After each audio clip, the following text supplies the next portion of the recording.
San Antonio Spurs Nation, hope you're having a wonderful day wherever you are. The Spurs fall to the Pacers 118 to 131. This is After the Buzzer, your post-game show, right? The post-game show for Spurs Nation. With me tonight, kind of sitting with me in this what the heck just happened chair.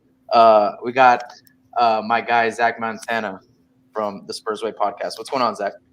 What's up, man? That was fun. That was a fun one to watch. I was really excited for about a quarter,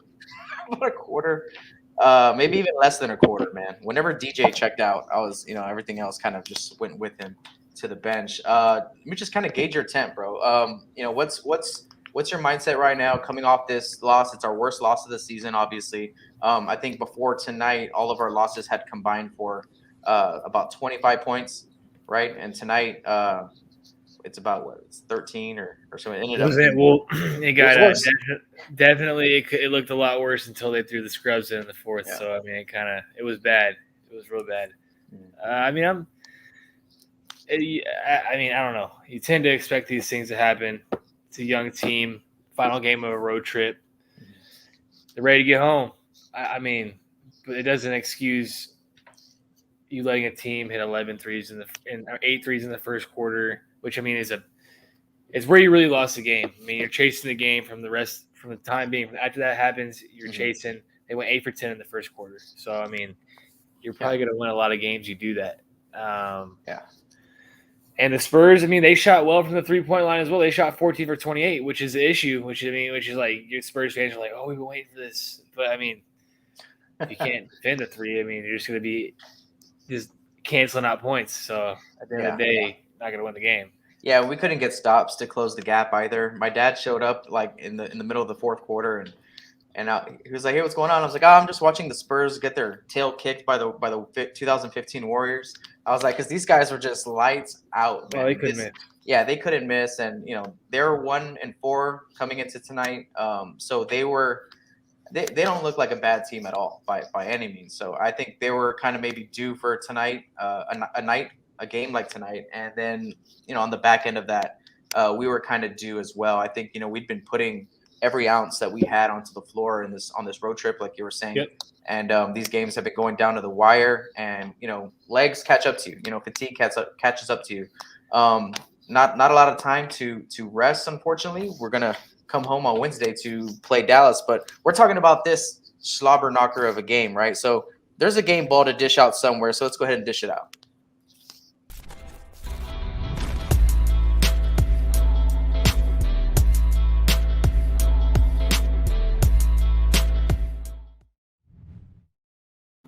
All right, Zach, who's getting your game ball?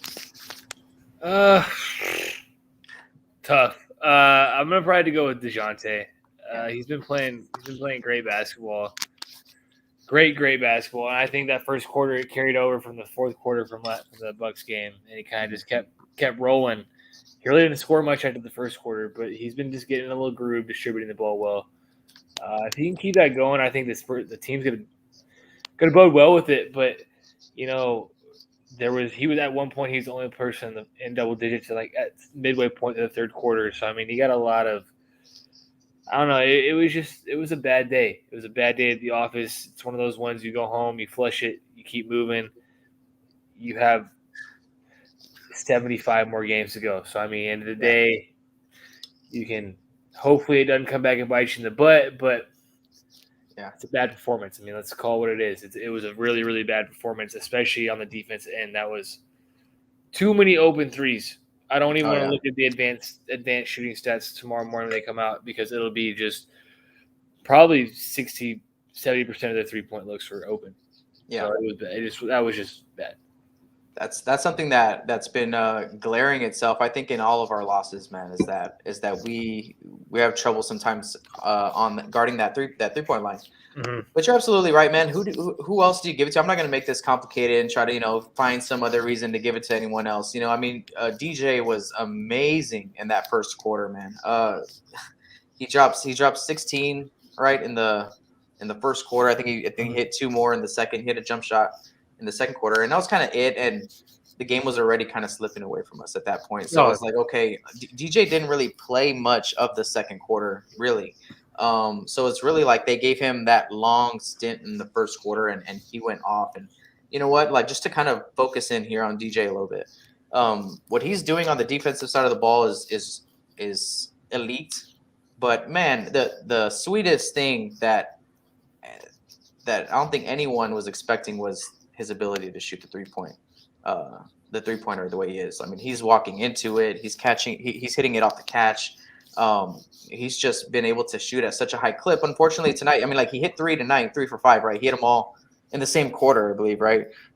We kind of want him to do a little bit more throughout the game, but this game was kind of an anomaly for about, a half, like for a good half there. Like, those second half was just, I don't even know what the heck was going on there, but Dejounte is going to get the game ball tonight. I mean, if anything, I mean, he finished with 16, 6 assists, 2 rebounds, 1 steal. He got a steal for tonight. Derek White gets a couple charges. He played good. Yeah, DJ stepped into one of those threes in the first quarter it was like a 3-on-2 fast break. Yeah. Normally Spurs basketball, you're not going to see a player pull that. He pulled it with confidence. Yeah. I'm also seeing in the chat people saying Jock Landale needs a little shout out because he played well as well. He played really well in his little stint that he played. I honestly, it's unfortunate because I feel like he deserves so much more playing time. Especially Drew does his thing, but a game like today, Keldon really got. We'll go into that, but I think we'll go with Jock too. I mean, he played real well today. Yeah, yeah. A little 5-minute stint. Jakob and DJ, man, have been the 1-2 punch so far in every single game that we played this season. So, big shout out to those two guys. But all right, let's keep it moving. Now we can dig into the juicier stuff. Yeah, all right, I didn't want to ruin my takes over here. All right, we're gonna talk some big stats when we get right back. Just to let you guys know, we are gonna do a Q&A after the segment part of the show. If you're listening to this right now on Apple or Spotify, and you're listening to this post live, or if you're watching this post live. We're going to go through the segments, Zach and I, and then I'm going to let Zach go. We're going to do a little Q&A with the live chat. So make sure that you guys go ahead and put your questions and your comments in there. We're going to dive into it at the end of the show. And that's only for YouTube, just in case if you're listening on the podcast, this part does not come out in the podcast section. So YouTube exclusive content for that part right there. So let's go ahead and talk about some big stats of tonight's loss.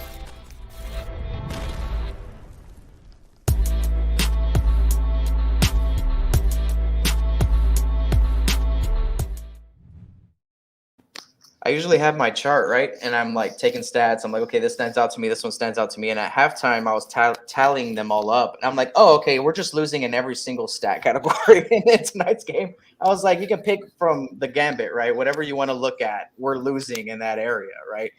Except for the rebound stat. We actually were like, for the most part this season, we haven't been getting out-rebounded against some pretty good big guys too. But the stats were what they were. Like you said, they were shooting 57% from 3 at halftime. It was just their shooting percentages are just outrageous. 47% from 3, 57% from the field. They were 9 for 12 from the free throw line. Great for them, right? Forgot what that feels like, going 9 for 12 from the free throw line. Yes, exactly. So Turner was just a monster. Turner looks all world right now. He's amazing right now. The way how aggressive he's playing. But one of the bigger stats for me were just at halftime. You mentioned it earlier that I think DJ was the only guy with double-digit scoring going into the third? Was it in the third? I think it was like midway through the third. He was the only one doing anything. So, and then Derek White got going a little bit, hit a few threes, so he got in the double digits. But he was Indiana had like 5 at halftime. Yeah. It was just one of those games, right?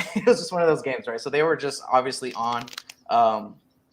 Those are just some of the big stats, and they're just kind of defensive, they're just looking at the defensive side of the ball, and of course our 16 turnovers, that sucks. But what were some of the big stats for you tonight, man? I hate being a box scorer. I hate being a plus-minus guy. But if you look at the game, we have a big hole at the 4 spot, especially in games like this when they got Sabonis. They got 2 big guys down low cooking us, and Miles, and they got Turner down low as well. And you have Keldon trying to box out Sabonis, and that's just not going to work. I just can't wait for games like for Zach Collins, because I think this is a perfect Zach Collins game. Also, why Jock Landale should have gotten some playing time, but I mean, it's just what it is. But I think games like today would be perfect for Zach Collins. He's going to go. He can match up with Sabonis down low. Sabonis is not going to push him around, but we're just switching, and Jock's getting a mismatch, and they're just going whoever Jock's not on, and then it's going to go work.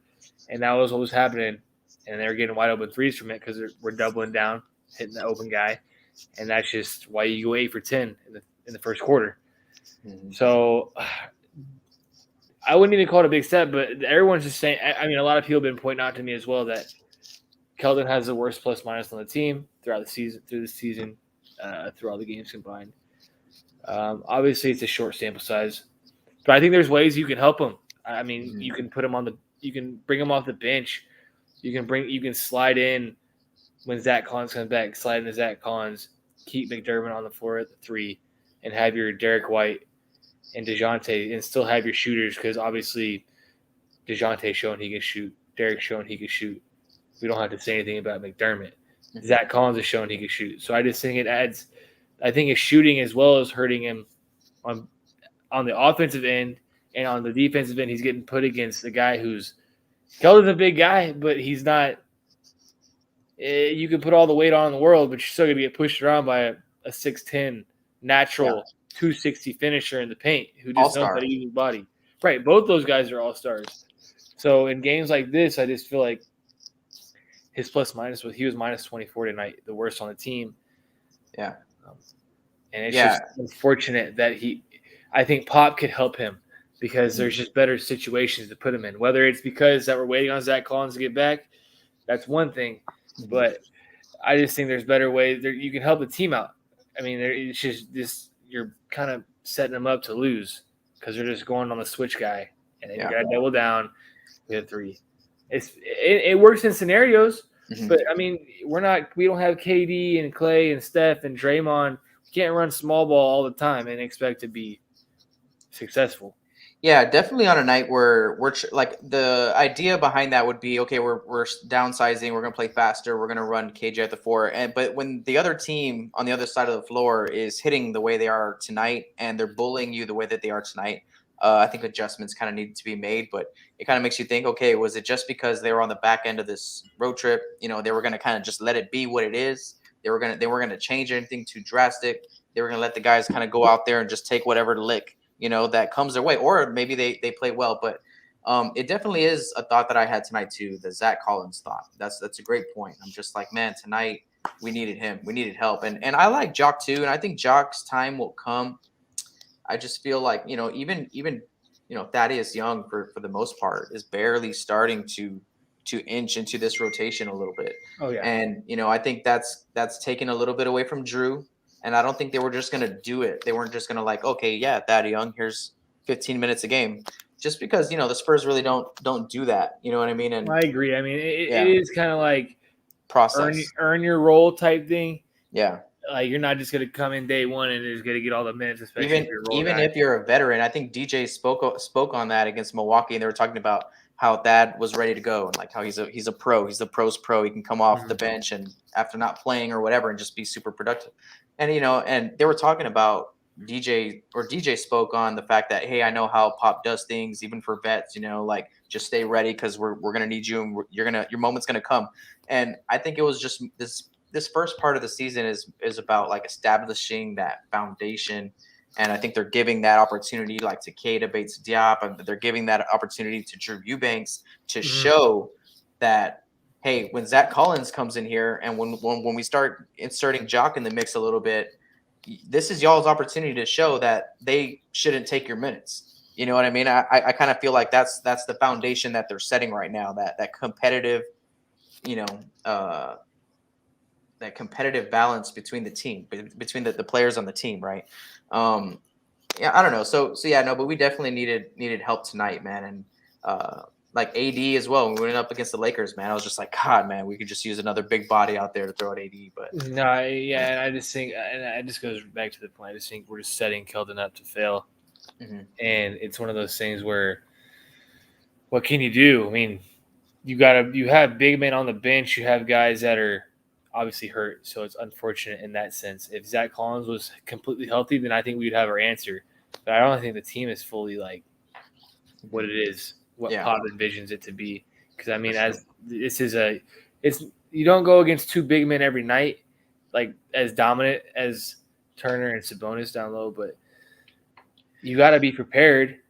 Mhm. I always like to be prepared and like proactive instead of reactive type thing, and I just don't think we're really built for that because as you go back, Pop's not going to throw Jock in there right away. Especially he had a concussion in the preseason, didn't really get to play the final few games, which is unfortunate. Same, and I think Tre Jones played well today. This is like Tre Jones. Those are really those two guys' first few minutes, like actually like really going, like take the reins off. You get to have fun. There's really no repercussions going on, and I think those two guys played well. But it goes back to your point. They're not just going to get Pop's not going to throw you into the fire, and really not going to give you the opportunity to get thrown into the fire unless it's like injuries and it's super forced. I think 15, 20 games. I think we might have seen him a little more. Exactly. That's what I'm on that same page with you, man. 15, 20 games in, you give this lineup, you give this plan that you've created, this rotation plan, and however you see it playing out, you give it some time, you give it a nice sample size. And we're doing pretty good. I mean, we're losing games, yes, but competitive wise, we're right there, I think, with anyone else in the league 6 games, 7 games in.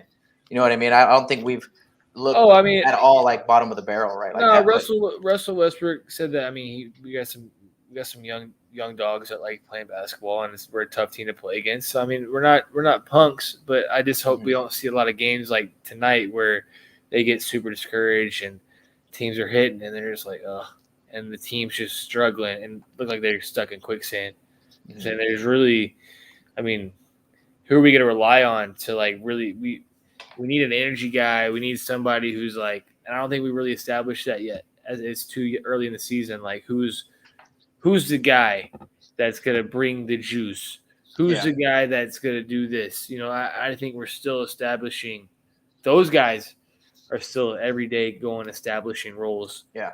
Trying to like not step on each other's toes, but really trying to understand the right way to go about building this team and how to run it. I mean, I think you've seen this how it is in the fourth quarters, how we've struggled, and I think everyone's really had our Pop gave Devin a shot in the fourth, and again the Lakers like called a specific play for him. So I mean, we're really trying to like try out different guys down the stretch to see where we can go. So I just think we're just trying to establish roles and need to figure it out soon because it's going to be 25 games this season, and you better not have 5 wins and start looking around and be like, "What's the deal?" That's just you can't have that. So I think Saturday and Monday you see like what to expect from this team. Great playing the defending champs, playing defense, getting stops, and then playing the Pacers, 1-win Pacers, and you can't do anything. There were no stops, man. Within 48 hours, you're looking like a completely different team. So it's what to expect. Yep, and that's the grind, man. That's the grind. All right, man. So we're gonna talk about some glow spots, Spurs Nation. That's some areas from this game that stood out in a positive light.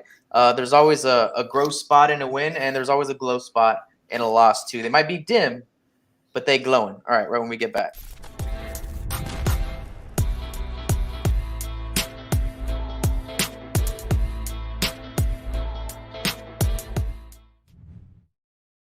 All right, so I'll toss it to you first, man. What's one of your glow spots? I have one, just in case you don't have one, because I know it's hard to see. Something that was positive today. Yeah, I think Tre Jones is a positive. I think us hitting 14 threes was a positive. Yeah, I think that definitely gives you confidence to say that, hey, we can. And they hit 50%. They went 14 for 28. So I think that was the best mark of the season so far. Unfortunately, it comes in a loss, which you're kind of like, oh. What a bummer. It kind of goes against what you're trying to been preached the past 2 years. That you hit threes, you're going to win the games, but you hit a season high and you're still looking at the mirror like, what the? Still lost by 13 and got blown out. But the 3-point shooting and Tre Jones, I think he could be great off the bench for us. A different downhill pick and roll, just head down straight to the rim attacker. That's it. That's really all I got. That's all you're going to give me today, especially after a game like that. Man, I was pretty hyped on that KJ dunk though on Turner. That was nice. Ooh, That was nice. Impressive. I was like, here we go. And then no. But glow spot for me, man, I think that Devin Vassell is making an argument here that, like you said, he's being looked at for some late game crucial clutch moments, like to take those shots. Oh, The yeah. Spurs are actually looking to him, and you see it in his game, and that's something that we kind of saw in the summer league a little bit, is that he's able to just know when he has just enough space to get his shot. Very, very elite shooting guard level stuff. Like the way he's able just to catch, and he knows he has his defender on his left side. He's gonna take just one little moment just to come up and rise up, and he just knows exactly how to get his shot off, and he's hitting them. I think on a great clip. He had 15 points tonight. He was 1 for 3 from three, 6 for 12 from the field. Right, 50% from the field, not too bad. He gets his 2 steals. He gets his 3 assists, his 1 block, and I'm gonna talk about Lonnie a little bit later in the show. There's only one more place to talk about Lonnie to me in the rest of the show, so you know where that's coming. But I really like the case for Devin Vassell in that lineup. I think it's not going to take long for him to kind of, like how we were talking before. Pop just doesn't give it to you. Lonnie's earned that opportunity to be like the next guy up. Lonnie has earned that over the past 4 years, but the sample is going to be what the sample is after 10, 15 games. And I think Devin Vassell can make us better. And I'm talking about, I even like the idea of him in there for Doug McDermott, or in there with Doug McDermott would be great too. But Devin Vassell was a glow spot for me tonight. He just looks competitive. He's always going 100% when he's on the floor. Another glow spot for me tonight was just seeing the bench play a little bit more. I'm glad that we got to see him play. Jock, like we said earlier, Jock had 5 minutes. Kieta had 25 minutes. Man, Kieta has been a huge compliment, I think, to whatever kind of roster, whatever lineup he's out there with. So Kieta's looking good. I'm really liking Devin Vassell. And I saw a stat with Bates Diop where it was he's like, there's the 2 best lineups for the Spurs this season. He's in them, and they're like massive plus minus crazy. Mm-hmm. So it's like, okay, and people complain about it. There was a big complaint at the Lakers game about why he was playing, and I just think he's a little longer than Keldon, a little bigger than Keldon. Can switch on the floor. Can switch on the floor. Yes. Can shoot the 3 at a little consistent. A little better rate than Keldon. I mean, Keldon is like 2, maybe 3. I think he's 3 for 19 this season, and that's not good. Let's just call it what it is. I'm not too shy with that, but yeah, I do agree that basically I was really impressed. I'm really like, that's the kind of the one spot this season where I've been like, wow, I didn't really expect that. Yeah, I guess I understand why Luka got cut. Yeah, and he's not. Yeah, exactly. And to like you're saying, he's taking other people's minutes too. You know what I mean? So he's Luka was just the beginning of the slaughter that Kieta was going to bring to the lineup this year. And that means that like he's obviously earning his minutes because it goes back to what we were saying. It's not like Pop's just going to go, hey, look, I cut this guy because he's not trying to prove a point. This guy's earning his minutes, beating out people who, the Spurs are really relying on for like a future with.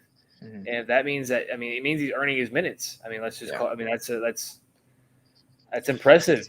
Clearly we don't get to see what goes on behind closed doors in practice, in training camp, and whatever they do to figure out. So we're just fans that see a 48-minute game and hear media, and we get to make we get to go off. We don't get to see the practices and how these players are responding and stuff like that. So if he's earned his minutes, respect to him. So it's obviously translating on the floor too. Yeah, he's I saw somewhere someone compared him to like a modern day Bruce Bowen, and I'm like, talking about like fit and role wise, how you plug him in there with the best players on the team, and all of a sudden he makes them better, but he's not doing anything, right? You know what I mean? That's KBD. Well, you need players like that. He's not demanding the ball. He's just gonna go out there. Oh, the ball swings to me. I'm open. I'll shoot it. If they close out, I'll drive it. If they make me pass, I'll pass. It's a very unselfish player, and it really helps that second unit Oh yeah. Because I mean, it's just like, okay, we can not have to worry about giving him the ball. The ball will naturally find him. That's a good basketball player. Yeah. Always finds the open spot. Ball is naturally going to find you. So I like the way he's playing. And Respect to him. he's hitting them too. He had 10 points tonight, 7 rebounds, 1 block, 5 for 9 from the field. Bryn Forbes, another bright spot, man. That's 2 games in a row now, or 3 games in a row now, right? Dallas, he came out to play. You were the one who said he needed to get his ring. I told you. When you got the ring, he was gonna be all right. So he got the ring. Everything's cruising now. He's back to normal Bryn. Did you see that? Did you see that swagger that he was playing with in Milwaukee? I saw him hitting floaters over Giannis. Hey, I tweeted he had a play where he got blocked, got the ball back, went right up for the shot made. I'm like, this guy, he's just an absolute. He's just watching him. You're like, it's a funny basketball player to watch. Is what it is. He's just a funny basketball player to watch. Yep, that's what happens on the best night of your life, like of your career, like in getting that championship ring, showing it off to your back kids. in the shooter pocket. Let me just go back up with it. He was like, y'all should have brought me back. That's what he was saying. He was, he was cool. He's all happy to be home. You know him. Yeah. He got his ring. He's back in enchiladas. It's all good. Yeah, Bryn, we love Bryn here in SA, man. All right, cool. So let's talk about some growth spots, guys. That's some areas that we need to improve on. And tonight there were a couple more that were glaring at us than usual. I think for the most part, you know what? We'll talk about it when we get right back.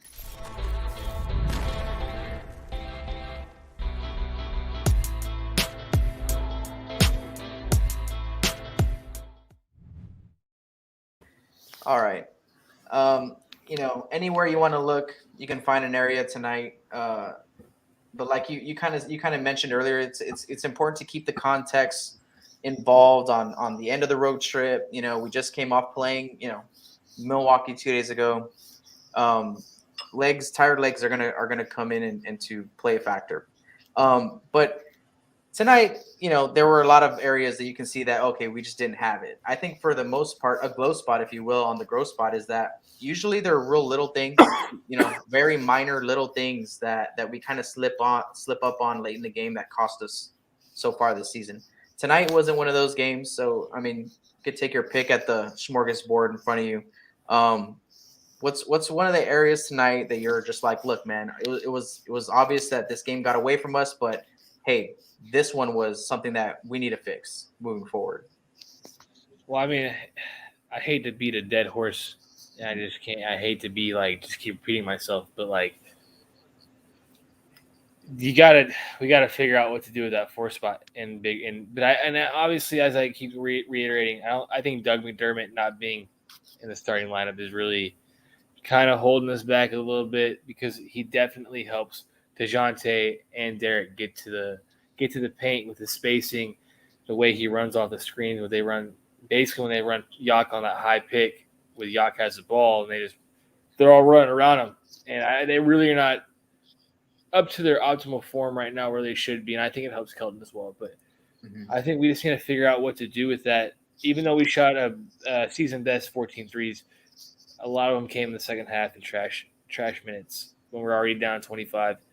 So you got to worry about 3-point defense and really getting into a groove offensively with a 3-point shot to start the game and really get going. And I think Doug McDermott's going to help that. And we got to really figure out what we're going to do with Keldon on that 4 spot, because I think teams are going to start targeting that situation in pick and rolls. They're going to make him switch with the big man, and it's going to be a mismatch, and they're going to double off it, hit big threes like they've been doing all year against us, and especially tonight. Look, we're bottom 6 in the league right now at allowing points in the paint, right? That's my big issue, and it stood out to me tonight because we're playing against 2 guys that can go to work in the paint. Usually you go up against one, usually the other team has one good guy that can kind of really kill you down there. So far, that's how it's been. AD, Giannis. But we got lucky. Even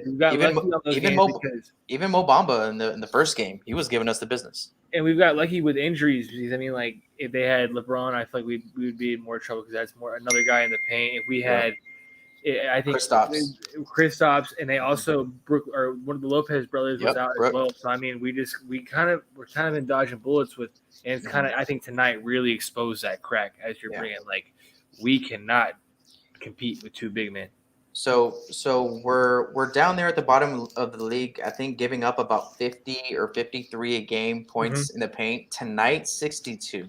Tonight's 62 to these guys, man. I mean, your double-headed monster and Sabonis and Turner, I think combined for about 43 of those 62, right? So just from those two guys, man, they killed us, and they combined I think for 20 plus rebounds or almost whatever. But they were just monsters, and it's shoring up that 4 spot, but also adding depth to that rotation.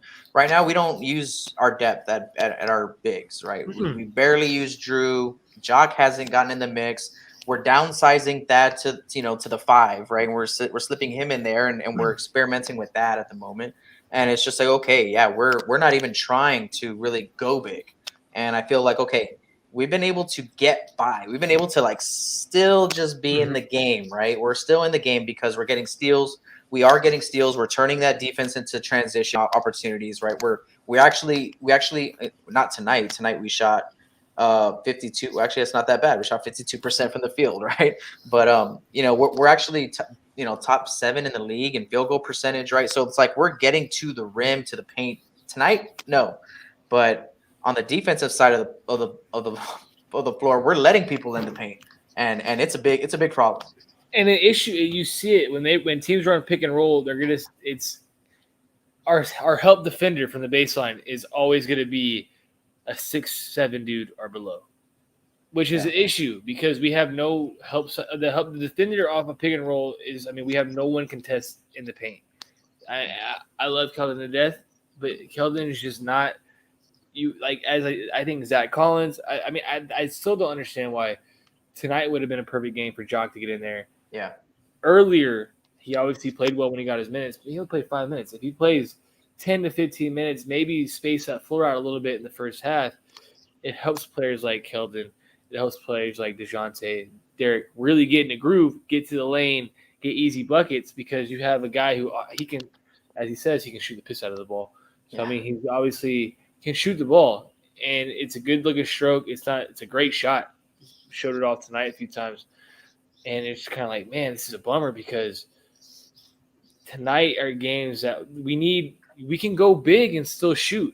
We have guys on this team that will allow that. I think Pop needs to maybe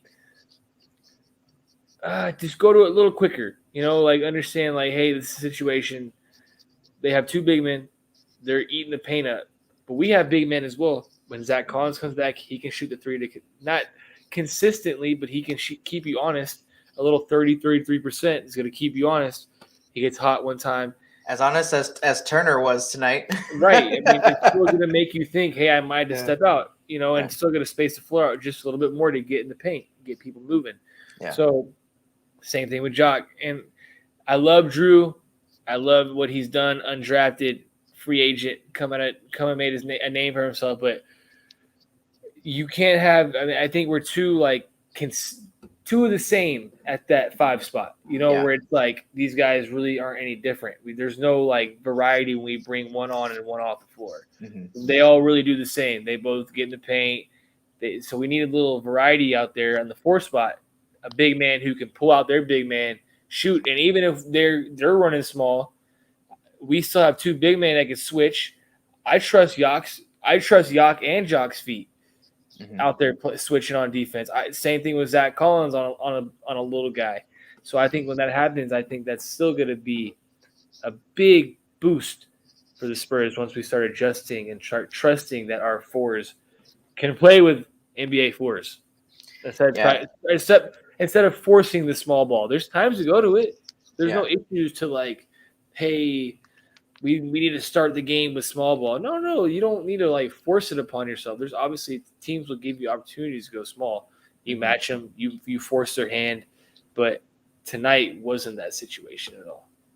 Yeah, tonight was a night to maybe mix it up. And there's going to be moments this season where Jock is going to be able to get some of those minutes early in the second or early or late in the third or whatever, and he's going to have to defend well. I feel like that's really what he needs to prove. And I don't know. I mean, we haven't seen a good sample of him against, the second stringers or even the first string caliber players. And how is he going to defend against those guys? Because we know how Drew is going to defend against those guys, right?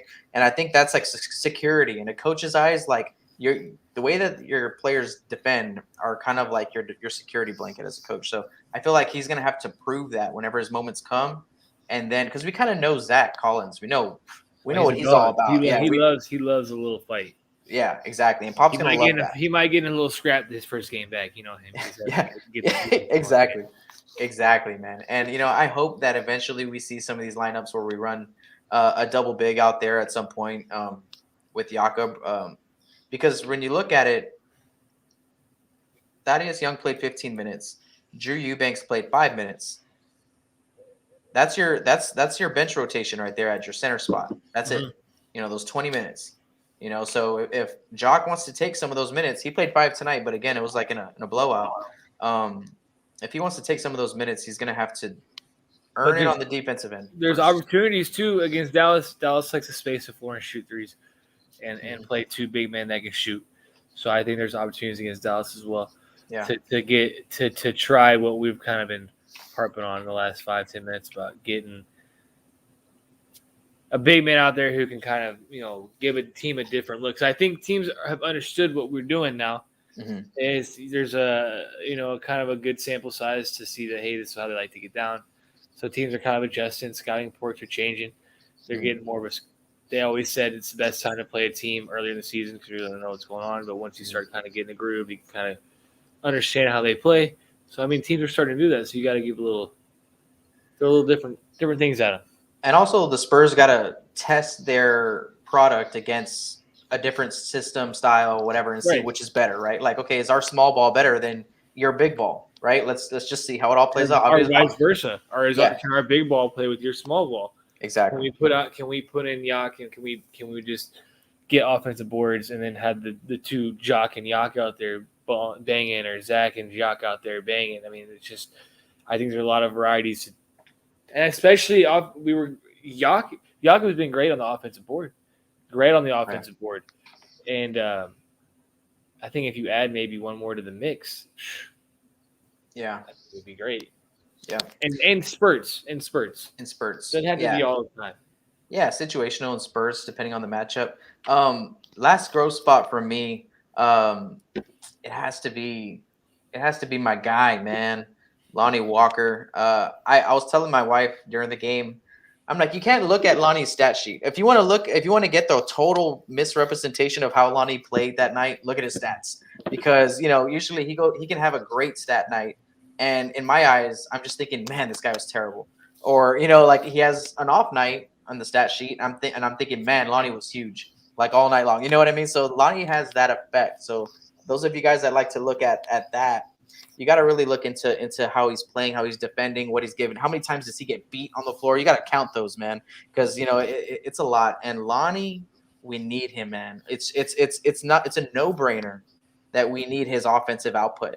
And usually coming off the bench is where it's shown fruitful, right? With Doug in the lineup and stuff like that. But so far, he's had some good games and he's had some bad games, but ultimately, I needed more from Lonnie. I just can't help but think that every time I'm seeing Devin Vassell out there play, every time I'm seeing some of these other guys out there play, I'm like, man, Lonnie needs to bring it a little bit more. Like, there's always moments out there where he's indecisive. He's not sprinting back on D. He's getting beat off the dribble. And then he comes back down and he'll do something awesome on the offensive side of the ball. But those moments are coming too frequent for me at least. And I just, I really want Lonnie to be able to catapult himself this season because we all know what he's capable of. Yeah, we got someone in the chat actually, Bernal C92 saying that. I mean, he's just saying that Lonnie's just not what he's saying. He's saying Lonnie doesn't deserve contract. Don't get him started about Lonnie. But I mean, my thing with Lonnie is, I think him being in the starting lineup hurt today. I mean, hurt in the last few games. It's just not. That's not who he is. He's like needs the ball in his hand. He's one of those guys that like always has to have the ball in his hands, running around, feeling like just getting touches. He doesn't have to be shooting, but he always. It's just he's you can just see it with him. That's how he gets confident. He didn't need to be shooting the ball, but the ball in his hands, so him being in the starting lineup, I think, has really kind of slowed him down. He doesn't really know when to attack. Got Derek, Dejounte, obviously Dejounte and Jock. Derek and Jock had their own little two-man game.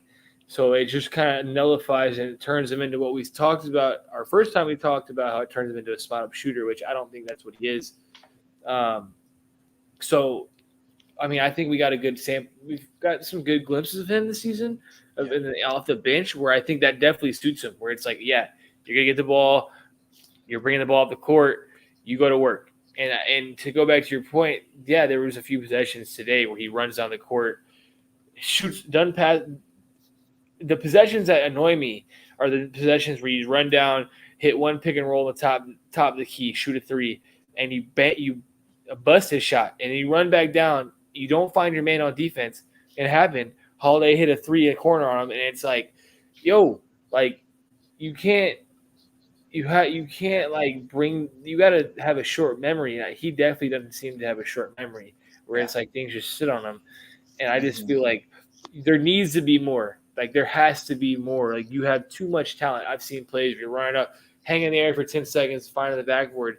I mean, but with this team, you're not going to get the ball every play. It's the team is distributing the ball out all the time. It's not hey, you're going to be our primary scorer, but there's opportunities for him off the bench in spurts. 5-10 minutes, go to work. 5-10 minutes, go to work. You're going to see it.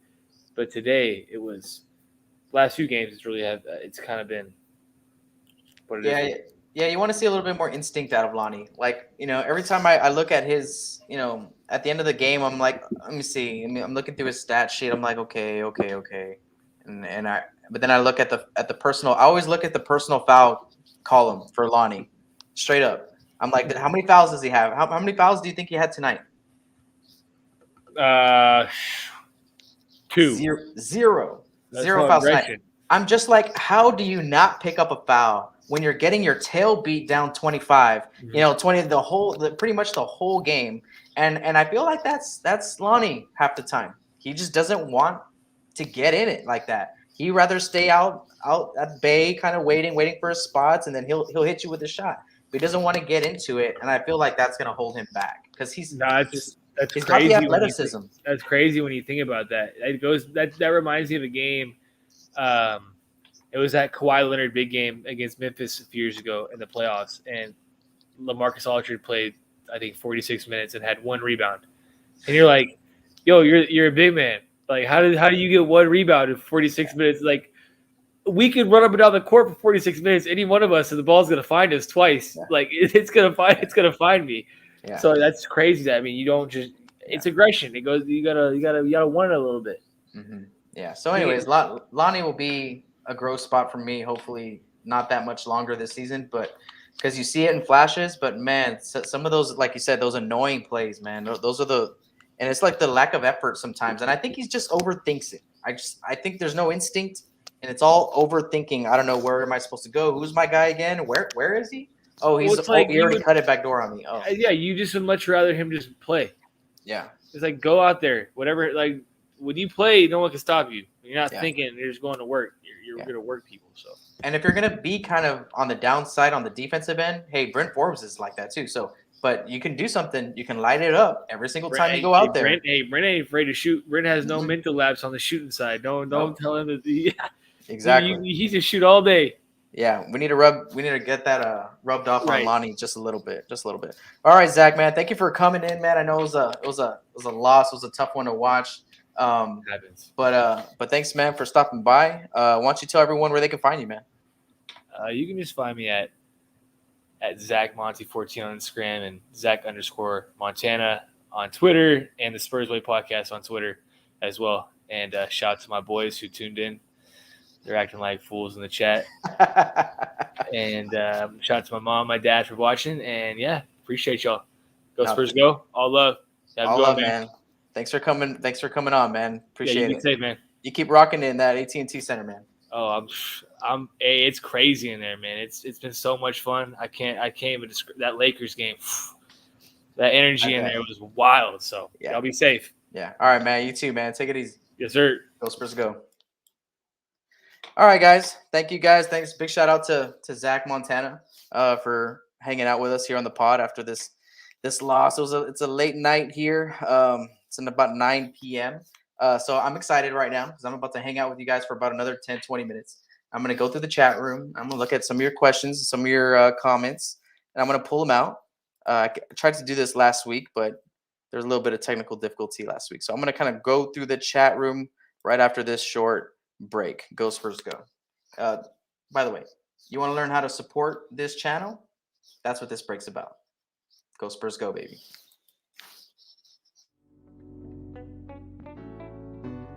Cheap Spurs tickets are at SpursTubeTV.com. How to find the cheapest tickets to NBA games this season? Well, that's easy. Head over to SpursTubeTV.com, check out the home menu, click on the tickets tab, and head over to our page that will send you to ScoreBig.com. They always are in the running for the cheapest tickets online, even against some of the bigger name companies like StubHub and SeatGeek. When you click on our links, it supports this channel. If you're planning on going to an NBA game, sporting event, or concert in the near future, stay safe and remember to check if SpursTube TV can save you money before you purchase. The link is in the description below. If you want to support the content creators directly, head over to the shop at SpursTubeTV.com/shop to check out all the merch from the SpursTube TV brand and all of their contributors. More merch coming soon. Shop link is in the description below. This channel only exists because of Patreon. Without our Patreon support, we could not have the funds to keep this ship afloat. So we are excited about this season and servicing our Patreon members. If you are in the fortunate position to pledge $5, $10, or even $15 a month, you become a part of the backbone of this channel and get some sweet perks along the way. Join the Patreon. Link is in the description below.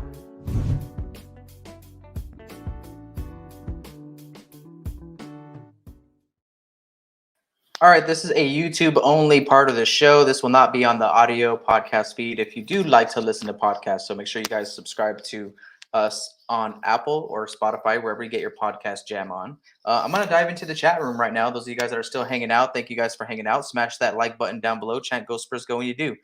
Damian Carter says Jock Landale deserves the game ball. Jock Landale, we talked about him a lot tonight, and I think his time is coming. We're going to need him sooner than later, I think, this season. So, it's just up to him being ready to go. Wolf Tom 3030 says DJ hit threes too now, though. I know this is going to be sick. Like I was saying earlier on the show, him being able to shoot the three the way he does is probably the sweetest surprise, I think, for everyone in Spurs Nation. I think we're all thinking, yo, Doug McDermott, right? He's going to light it up. Bryn Forbes is going to light it up, right? We're very excited about the shooters that we brought in. Devin Vassell's ready. Lonnie's going to get more shots, but DJ, no one saw DJ shooting the three ball the way he is. Carlos Garcia, what's up, man? Thank you for stopping by. Michael Burnell says DJ killed it in the first quarter. Yeah, he did, man. And I was kind of sitting there and I was like, man, DJ's going off. This is the best I've ever seen DJ play for about 10 minutes, right? Like that might have been like offensively at least. I can go back and look at the film defensively and just kind of break it down and see what happened. But DJ was awesome in that first quarter. Maybe, like I said, the best 8 to 10 minute stretch that we've seen out of him in his whole career. I don't know if I know he's had like an 18-point half before, but being as efficient as he was, shooting that ball in that first quarter, that was something special to watch. So those of you guys that watched him do that tonight should give you a little bit of hope on like knowing that Dejounte busted through a level or two this offseason, and he looks ready to go, and his mindset is ready to go. I love DJ's mindset right now.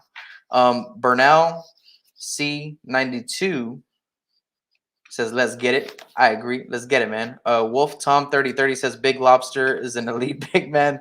All right. Don't know who Big Lobster is. You guys can let me know in the chat. Raleigh Conte's in the house. What's up, Raleigh? Says Keldon needs to slide to the three. I agree. I've been saying that since this off season. I understand him kind of holding that spot right now, though. I mean, no one's really taking it from him.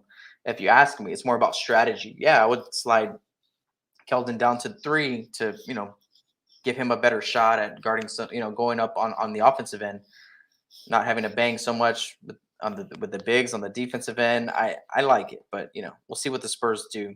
Burnell C92 says, "Do y'all see us making the playoffs?" Yeah. If we can stay healthy, if we can get Zach Collins back healthy, we can get a little bit more size in the rotation. I don't see why not. If you go to my channel, I just put out this video on the Spurs in week 2, kind of how we're playing here in week 2. And I talked about how right now our net ratings are really good. Our net rating right now in the NBA is actually like top 10. We're like top 6 in the West. I know it's super early, like it's really early, right? So we shouldn't get too excited about all these statistics, right? Like the league samples on where teams are, because it's a long season. Maybe after like 25 games, you start seeing really like who teams are, right? Yeah. So let me see. I'm gonna bring up my channel real quick. Those of you guys that are watching right now, because this is a YouTube only part of the show, I'm gonna bring up my YouTube channel. Those of you guys that haven't subscribed, just to give you a little run through of my YouTube channel. Right here, you have like the next live event. Obviously, this is live right now. The upcoming live streams. If you want to know what the schedule is for After the Buzzer this month, we got Dallas coming up on Wednesday. Next week, we're gonna go ahead and take on Sacramento and Dallas again, right, for the 3rd time. Then we're not going to see Dallas again until the very end of the season, right, in Dallas. We also got an After the Buzzer show coming for the Clipper game, the Minnesota game, Phoenix, Atlanta, Boston, and Washington. That is your slate of games for this month. But the video that I was talking about is this one right here, what we learned in week 2, right? I started putting together this video series called What We Learned, Spurs versus NBA, right? Spurs versus NBA. So make sure to check out this channel, and I give you a little bit of statistics on kind of how the Spurs are doing against the rest of the league. So go ahead and check out the channel, guys. Make sure that you subscribe and you hit that notification bell too, so you get notified when we drop new clips. I like to report to you guys on what the Spurs said after the game, or what other players said about the Spurs, right? Like this one right here against the Lakers. Here's week 1, what we learned right here. So check out the channel, guys. Got a lot of content for you here. All right, back to the chat room. Damian Carter says Lonnie looks like Luka a little bit. He looks a little bit lost out there. I'm like, come on, Lonnie. Like I hate seeing every time he's on the floor. I feel like you got to give him maybe a good 3-4 minutes of playing time, and you got to take him out, because I don't know if it's fatigue or what, but he definitely starts slowing down, and he looks like mentally he loses things. He gets lost. Damian Carter also says that Lonnie is so inconsistent. I'll be surprised if he comes back. Lonnie is doing a good job right now of, I think, raising his stock. I think Lonnie's stock is still on the rise this season. He's had a lot of inconsistencies, but so has everybody else's. I think he's definitely on the rise right now. But I mean, quickly that can change, right? Lonnie is showing kind of both, right? Like that he is capable of more than he's proven in the past 3 years. He's scoring the ball, he's hitting threes. He might prove to be a great shooter, but he's also proving, he's also showing a little bit of the areas that he needs to improve on, right? So Damian Carter also says play Jock. We're talking about that too as well, that we want Jock a little bit more on the floor. Burnell asks again, what's the biggest thing you think the Spurs need to fix in order to have a successful season? It's 2 things, Burnell. It's 2 things. We got to stop giving up so many dang points in the paint, right? So we talked about getting bigger and defending the rim a little bit more. Jakob's doing great. Drew does okay when he's in there, but Keldon's having trouble. KBD does good in the minutes that he gets, but that's not consistent game to game, right, with KBD. So we just need better interior defense, and to complement that, we need to guard the perimeter better too, right? We need to guard the perimeter better. We need to contest more threes, because teams like Indiana shouldn't be getting so many wide open looks. Like Zach was saying earlier on in the show, it's like, man, if you go look at the advanced stats, we probably gave up a lot of open looks tonight. And those are the 2 areas. They pulled out the shot chart right at the end of the game, and they had where Indiana had scored tonight. It was all in the paint, and it was all around the 3-point line. There was very little in between. So yeah, we just didn't have it tonight on defense. But honestly, those are trending areas that the Spurs need to get better on. Van Gaal's 49 says big man defense. Absolutely, we need to get a little bit bigger and defending the rim. And we gotta figure out a way to do that and stay fast. We gotta figure out a way to get big and stay fast, right? Because we can't lose our best weapon, which is kind of our speed right now. Ruru 3000 says Lonnie and Keldon were White struggling offensively. Doug is a huge loss for this team. Doug is a huge loss for this team. He'll be back though, Ruru. So sooner than later he'll be there. But ultimately, Doug can fix a lot of things. But we've already seen this season too that he's gonna have nights where he can't drop it in the ocean. You know what I mean? So when that happens, that honestly has been one of my bigger questions all season was, okay, if Doug is not on, what happens? Because I think, maybe for a half of the season, we can kind of expect Doug to have a good shooting night, right? 50-50, right? 50-50 shot. But on those other 50 games where he's not shooting well, what's happening, right? Like who's scoring the ball? Like who's stepping up? And so far it's been DJ in my eyes. But Lonnie and Keldon definitely need to step it up. Their communication is terrible. I'll call it out right now. I broke down the Dallas game. I only put a few clips of it out there, but man, Keldon and Lonnie on the backside, the communication is not there. Keldon, great defender, needs to communicate better. I'm calling it out. Lonnie needs to just wake up and speak. Use your mouth, see things, move things, talk, be active, be hyperactive out there on the floor. Lonnie needs to just wake up, and it's that lack of communication and awareness that is causing them to kind of get beat. It's showing itself. They are not perfect players right now, and they have some areas to grow, and that's definitely one of them for those two guys. Sport Reaction says need shooting. KJ and Jakob spacing is bad. KJ needs to find his groove. I think KJ. We talked a lot about KJ tonight in the grow spot. We talked about him in the big stat, kind of in that grow conversation as well. I think KJ is going to get like all season to figure it out. And I think that the reason why I don't think KBD, Kieta Bates Diop, is really going to steal anything from KJ is because KJ has all that upside. KJ has untapped potential and energy. Like KJ needs to just keep working and figuring it out and keep shooting and keep trying to get to his spots and keep figuring it out, because whatever the defense is doing that's causing him some issues, there's answers to. There's answers to, and KJ's a smart player and he's going to put in the work. So KJ just needs to get a little bit better. Jakob, I'm not going to say a bad thing about Jakob this at all until I need, for what he's done this season. He's going to get a pass in my book so far. Bernal C says 92 says, would you say we need a big man, or do y'all really believe our bigs will really play big one day? Our big man right now is Jakob Poeltl, and he's playing great. And he's playing great against big guys like Anthony Davis or DeAndre Jordan or Dwight Howard.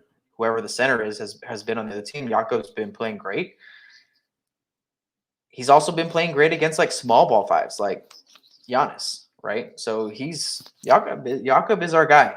We got to give Jakob all the credit in the world so far this season.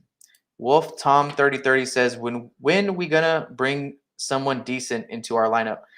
Who is that, Wolf Tom? Who's decent? Who's decent on our bench right now that's not getting minutes? Jock. Everyone's gonna say Jock. Sorry, Jock. But we don't know that yet. We all love him. We all love the idea of Jock. But like I was telling Zach, he's gonna have those moments where he's gonna need to prove that he can defend, and then he'll get his minutes. I'm telling you.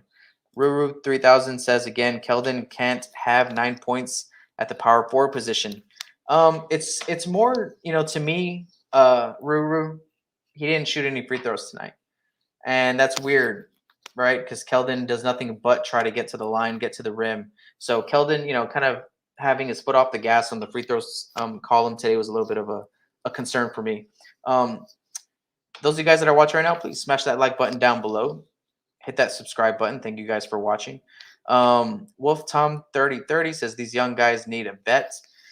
That's what Thaddeus Young is supposed to be for.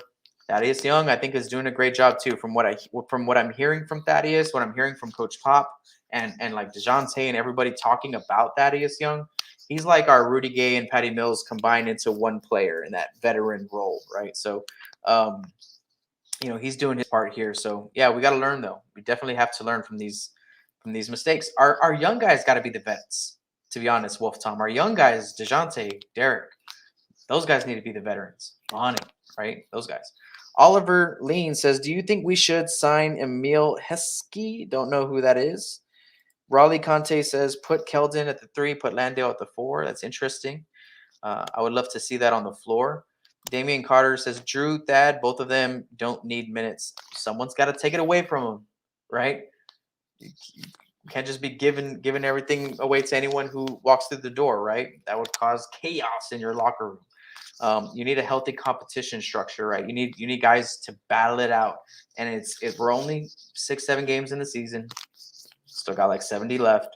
There's going to be moments where minutes are going to be battled for, and that time will come.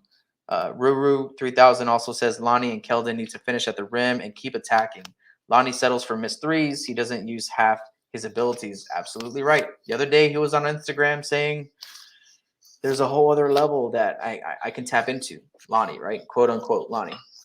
I'm like, yeah, duh, dude. We all know that. So we all know how good you are, Lonnie, or how athletic you are, Lonnie, or all your skills are, Lonnie. We all know that, to be honest.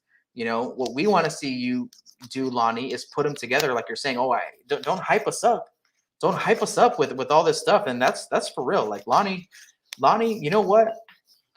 When I'm glad that Giannis didn't pick him up.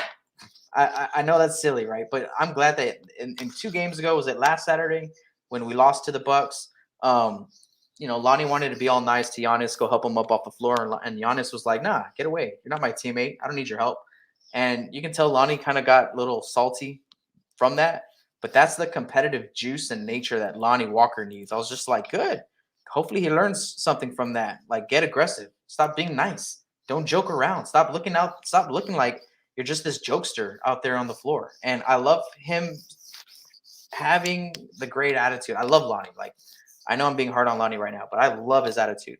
But so far, it's been 60% hype, 40% product. And we're all waiting for Lonnie to put it together. And hopefully it's this season, right?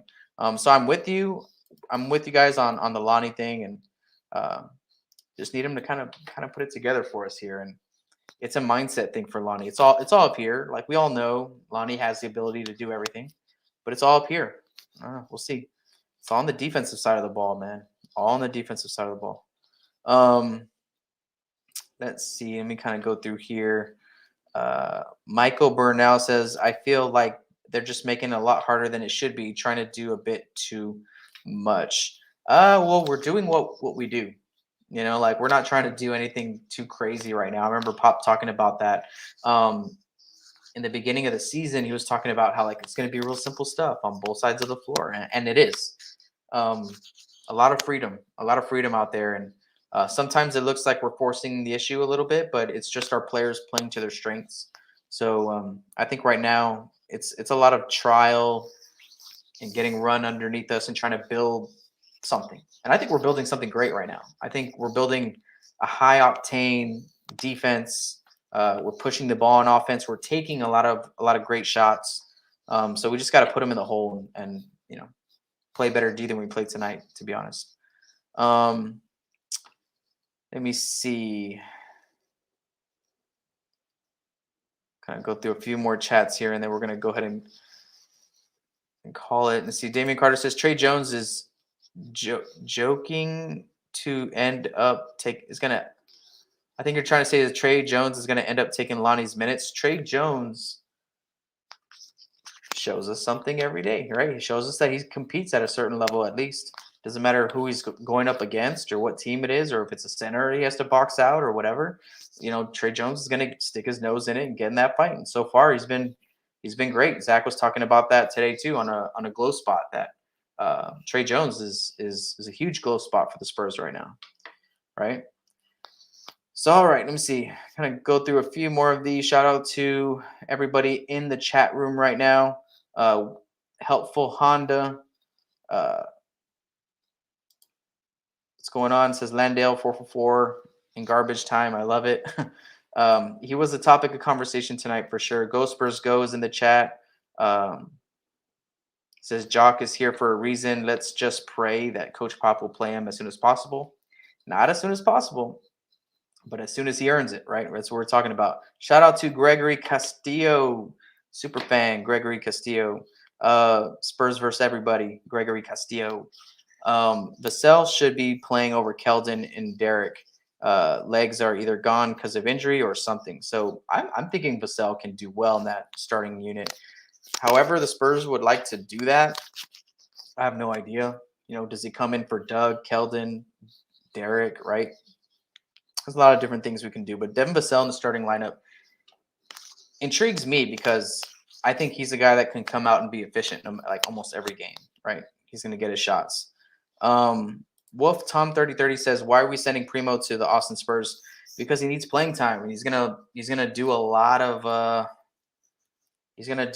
good things over there. He's gonna have the ball in his hands. He's gonna be able to score a lot. He's gonna be able to work in the system, learn the terminology. The same reason why everybody goes right to Austin, at least for a little while, and that's to kind of get adapted to the culture, learn new things, learn drills. What does it mean when the Spurs do this? What does it mean when the Spurs do that?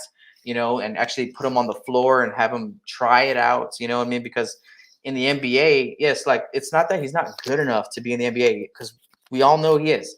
I would love to see Primo go up against Duarte tonight. That would have been awesome. Duarte's he looks great, right? Indiana drafted him right after Primo. But Primo's fantastic. Right now, he's 100% across the board in the stat column, right? So he's has the highest field goal and 3-point percentage right now in the league, right? Josh Primo is leading the league in field goal and 3-point percentage, technically, right? No, but he's great. He's a fantastic talent. He's going to be awesome. But right now, we're seeing that minutes are hard to get. Like Tre Jones is barely kind of getting minutes, and Bryn sometimes doesn't really play. Sometimes Lonnie doesn't play. So these minutes are tight right now. There's not really any room for him, because like we're talking with Zach Montana before, it's just the Spurs don't do that unless you're coming in and you make it like undeniable that you're like a phenom type level dude, like Kawhi did on the defensive end. Like Kawhi came in year one and it took him about 3 or 4 months. But then he took our Richard Jefferson spot, right? Or Steven Jackson spot, whoever it was at that time. But Kawhi came off the bench for a little while and then just proved it. And this spot was his.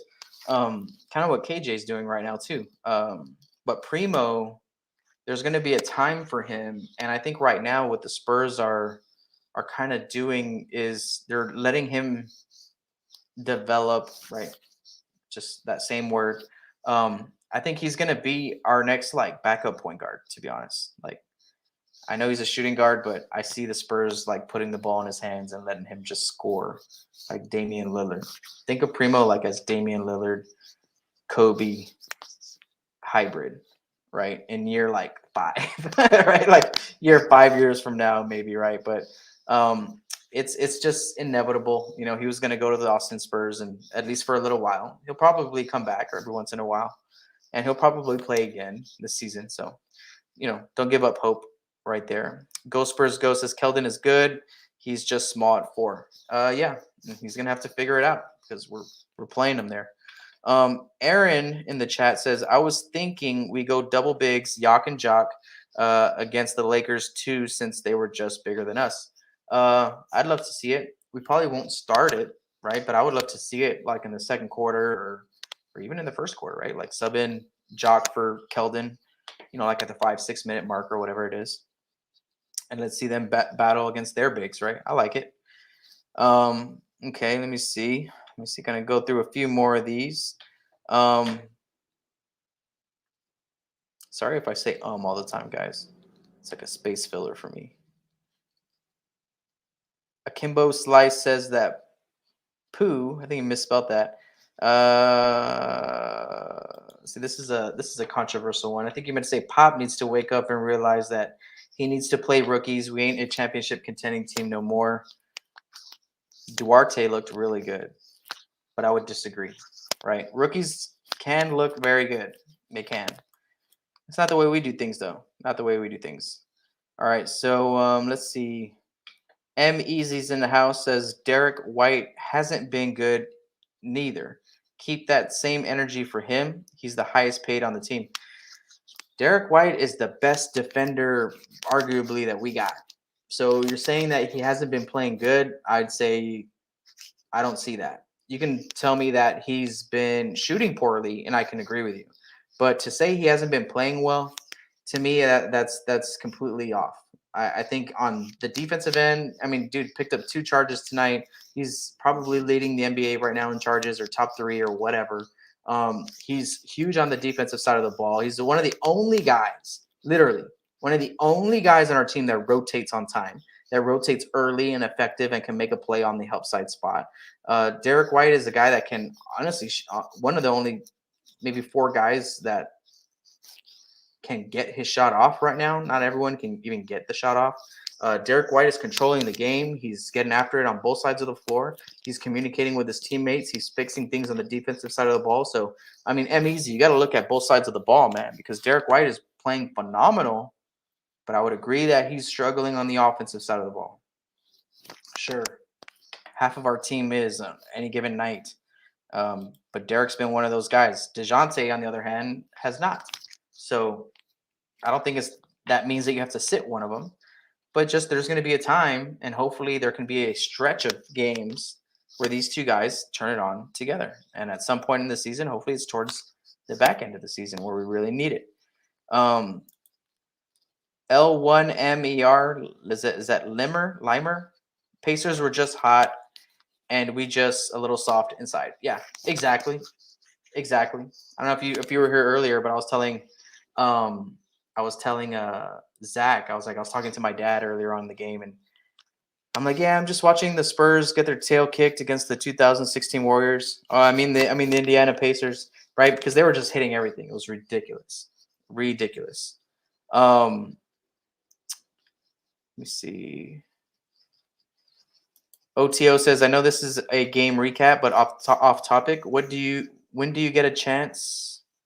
When you get a chance in the stream, what do you think of the new city editions compared to last year's? What's up, OTO? Thanks for the question. It's not off topic. They're promoting the crap out of it today. To be honest, what I told my wife was that they're nice, but I don't like them. Hot take, I don't know. Maybe. The design was almost there. I feel like I don't like the white, to be honest. I don't like the white. I would prefer maybe gray or black. And they look kind of soft. Those new city jerseys now. Like as a fashion piece, I dig them, right? Like I don't hate them. Like they're nice, they're clean, they're like, oh wow, they're new, right? They're awesome. They're cool. But do I like really love them? Nah. Compared to last year's were very simple, right? Very simple, but they worked. They were simple, but they worked. These here, I don't know. I don't like them, to be honest. Like it's cool how like the Spurs is still in black and white, and I think the number is still in black and white, but then the rest of the jersey is the white with the colors. I don't know, man. It's just there's the Fiesta colors, there's black and white on it, and then it's all white. I don't know. I appreciate having them though. I'm not complaining. Believe me, the question was brought up to me, right? I'm not complaining. I love all of. I mean, I can dig any city jersey that San Antonio gives us. Even the camo ones weren't terrible. I can dig them. I know they were like the least favorite, but the gray ones with the all gray ones were plain, but they're all right. These two, to me, they're just like mediocre. I'm not too hype on them. I wish that they were, to be honest. I love the shorts, right? Like I think someone put in here also the shorts are fire. Dr. Saturn put the shorts are fire. They are. It's just a little. They're a little weird. I don't know. They're a little bit weird. I don't like them. Um, they look a little feminine to me. I don't know. There's nothing like aggressive about them or like scary about them. That's what I'm thinking. Maybe like a gray or like a black instead of white would have been better. Or yeah, I don't know. So that's my thought on them. I'm excited to see them wear them for sure. But to me, I just think they're okay. I prefer last year's. I think I feel pretty confident saying that. Let me see him on the floor. Let me see him move up and down the court a little bit, and then I'll get back to you on that one, OTO. Thank you for the question, though. Go Spurs Go asks, does the Spurs franchise win Rookie of the Year award this year? No, probably ever, unless it's like Tim Duncan that we get again.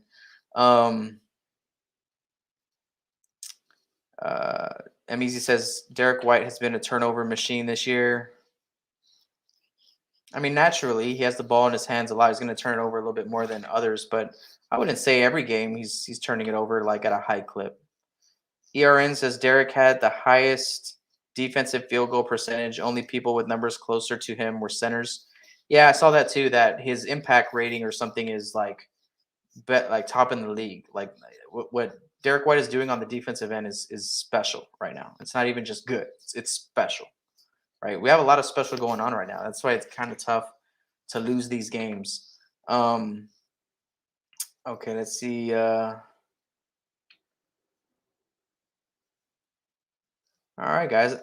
So if you like Spurs basketball, again, check out my channel. If this is the first time that you're here, thank you guys for hanging out. If you haven't subscribed, go ahead and check out the channel. Click that subscribe button, the notification bell, so you get notified when we go live and when we drop new content like clips, play breakdowns, weekly what we learned from the Spurs. I'm trying to do a lot of content for you guys, really trying to grow this channel. So those of you guys that like what I do here on this channel, thank you so much for your support.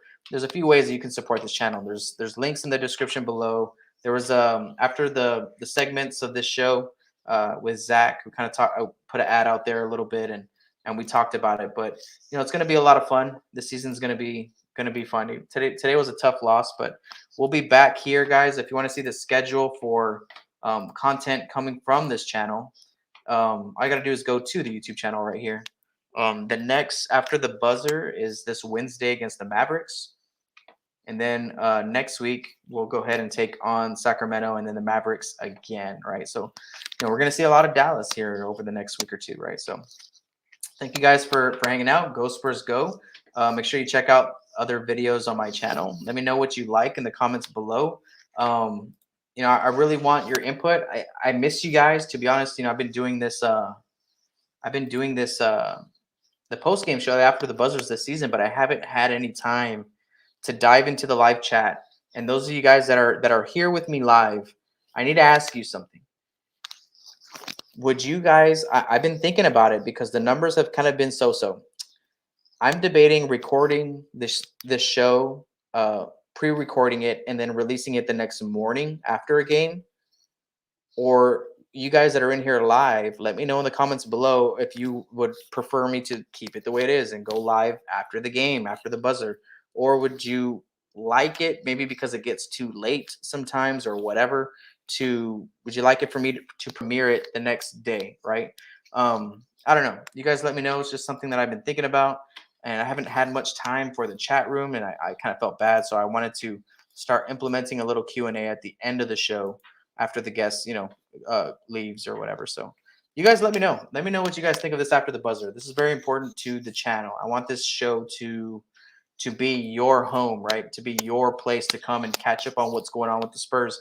Because it's hard for people to watch these games. Like if you don't have an internet hacker's mind, and you don't, there's no way for you to watch the game. If you're not living in the San Antonio area, it's very difficult for you to watch the game. So, for me, it's all about providing this service for you guys, providing this post-game show for you guys, so you guys can get some type of content, knowledge, excitement, entertainment, or whatever from, a post-game show like this, and everything else that I do on the channel for real too. But this season, very excited about this show and thank you guys for watching. Again, before you go, smash that like button down below. And I'm gonna be looking through the live chat, guys, and looking through your comments and all that stuff. So I'll keep bringing them to you guys live as long as the turnout's there and the numbers do well. If not, I have to start thinking about pre-recording and premiering the next day if it's better. If it's at a better time slot. Blah blah blah blah blah. Right. But thank you guys for hanging out. Thank you guys. I'm looking at your comments right now, guys. I'm gonna go ahead and kind of go through this feedback for sure and go over it. So if you want to check out, guys, more Spurs content, go to SpursTubeTV.com. We got content videos there from a bunch of different Spurs channels out there, like TSR Sports, SSPN, At the Line, Noah Magaro George's channel. We got podcasts up there for you as well. Of course, everything that we do here at SpursTube TV is on the website. But really trying to make that website a hub for you, a Spurs content hub, video or podcast form. We don't really do too many blogs. I do like a blog once or twice a week to kind of keep up with it. But for the most part, that website is built for you. It's for the Spurs fan, where you go to watch videos, podcasts, get your tickets, get merch gear, just go in there and just be a fan, right? Be a fan of the Spurs. And that's what SpursTube TV is being built for, right? So for you guys, right? For you guys, go Spurs, go. Thank you guys for hanging out. This has been After the Buzzer. I got to go back and change some diapers and help my wife out with the 6-month-old, right? So go Spurs, go. Hey, we're going to bounce back after tonight's loss. We got the Mavericks on Wednesday. So be here after the buzzer. Make sure you subscribe. Hit that notification bell so you get notified when this thing goes live. All right. Go Spurs, go. We'll see you guys on the next one. Adios, amigos.